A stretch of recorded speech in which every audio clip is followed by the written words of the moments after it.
দেখেন একটাই পাচ্ছ তো গরম দেখতে গরম পাচ্ছ এখন সিঙ্গারা। দুটো চপ আর দুটো সিঙ্গারা নিয়ে বসছি, 1 হ্যাঁ, কাপ চা সঙ্গে করে। কিন্তু বাজছে 9:43 আর টাইমটা অনেক হয়ে গেল, কারণ আমি অ্যাকচুয়ালি গেছিলাম চুল কাটতে। হ্যাঁ, তো দেখো চুলটা আমার চুলটাও কেটে আসতে টাইম নিল। মডার্ন তারপরে বুলেট গেছিলাম কেমন একটু। লাগছে?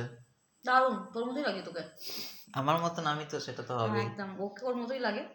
আর এরকম কেউ কাটে না, ও যেটা কাটে।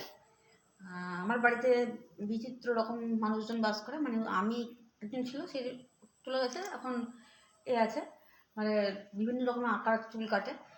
আর ছেড়ে দেওয়ার কথা। আর আমি এই কাপ নিয়ে বসেছি চাটা নিয়ে খেতে। তো এখন খাবো চপ আর সিঙ্গারা, আর তোমরা দেখতে থাকো। আর গেছিলাম যেটার জন্য, সেটা হচ্ছে আমি অনেকদিন যাবো, দেখো মাথায় পুরো দিলাম শ্যাম্পু, কিন্তু শ্যাম্পুটা পেলাম না, চলে এলাম। প্রচুর তেলে চপচপ করছে মাথাটা, আর ওই জন্য চুলটা খুলতেও পারছি না।